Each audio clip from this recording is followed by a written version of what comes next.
to this week's Cooking with Connie, and this is our take 2. We had a little bit of technical difficulties, so I'm not going to be able to go step by step, but I am going to review what I have already done with this recipe this week.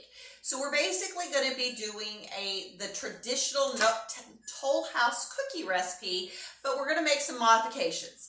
I'm going to teach you some modifications that Mrs. Fields taught me to make better cookies, and then I'm going to teach you how to modify that to make it into a lower sugar and gluten-free cookie. So basically, we're going to start with our 2 sticks of butter, and we're going to use a cup of coconut sugar. So Mrs. Fields always says use more brown sugar than white sugar, so we're doing a cup of coconut sugar, and then we're going to do a ½ a cup of the monk sweetener. And then we're going to mix that with the mixer, but we're not going to overmix it. Then we're going to add in our vanilla extract, and make sure you're using pure vanilla extract. And she always says to make sure you use plenty of that. So instead of 1 teaspoon, which the original recipe called for, we're using 2 teaspoons of vanilla extract. Then we're going to make up our flour blend. And so we have our gluten-free flour blend, which you're going to find. That recipe is on the first video that we put out.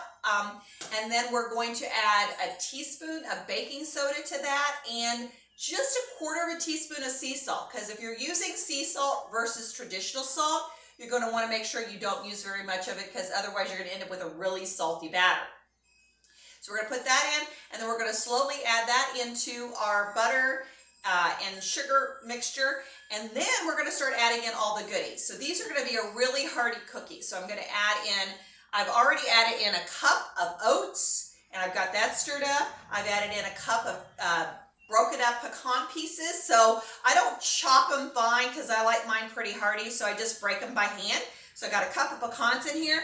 I have added a cup of sugar-free chocolate chips, and I found this nice little bag of chocolate chips at Sam's Club the other day. So I was really excited that you could get them there. You can get this same brand at Walmart, but this was a nice big bag. And then Chalk Zero, one of my favorite companies, has peanut butter, sugar-free peanut butter chips. So those I have not found any other brand but the Chalk Zero. But you can go to their website and find peanut butter chips. So I put a cup of peanut butter chips, and I put a cup of the chocolate chips in there, and I've got all this stirred up, and we've got this delicious looking dough that we're going to do. The next thing that Mrs. Fields says, we're going to put it in the refrigerator for 30 minutes before we put it on the pan to bake it, and we're going to preheat our oven while we're doing that. So we'll take just a little bit of a break, and then we will come back and bake some cookies. All right, welcome back. We've let our cookie dough chill for 30 minutes, and now what we're going to do is get ready to scoop them on and bake up some cookies. So I've got me a nice cookie dough scoop. That'll give me some uniform cookies, but if you don't have a cookie dough scoop, just use a spoon. That's what I do at home, but Barb's fancy, so she has a cookie dough scoop. Now, remember that when you're doing these, because these are going to spread out on you, you don't want to get them too close together. So usually I'll do about a dozen on this cookie sheet here. And the other thing I wanted to mention is I love these air baked cookie sheets, because you don't burn the bottom of your pans. It gives you a more uniform heat. And I also like to use parchment paper because it makes my cleanup really easy.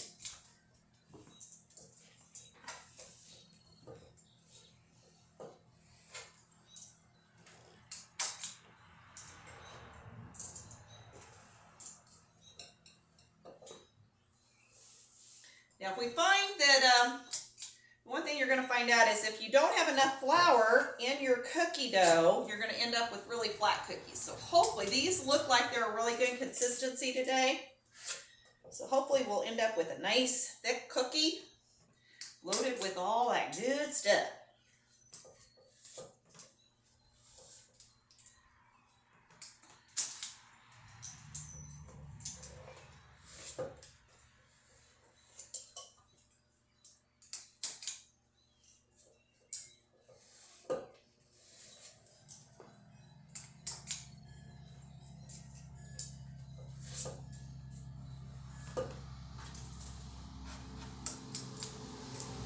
All right, so I've got my oven. It's been preheating 350 degrees. We're going to pop these in the oven. We'll take a little break. We'll tell you how long it took them to bake up so that you'll know your baking time. Welcome back, and look at this beautiful finished product. These cookies turned out great. They're nice and they're tall. They didn't get flat on us. That means we have plenty of flour in there. Nice glass of milk, because who can resist milk and cookies? So that's it for this week's Cooking with Connie. But remember, we're having that great baking basket giveaway. So if you want to be entered to win, the way that you do that is you want to make sure that you share this video. You need to make a comment either on our YouTube site or on a share from Facebook so that we know what do you want to see on our show. And then make sure that you subscribe to us, because that's how we're going to get our viewership up, getting this information out there, but so that everybody can make these delicious gluten-free, low-sugar options that are going to be much healthier for you. So remember to make good choices, and we will see you next week.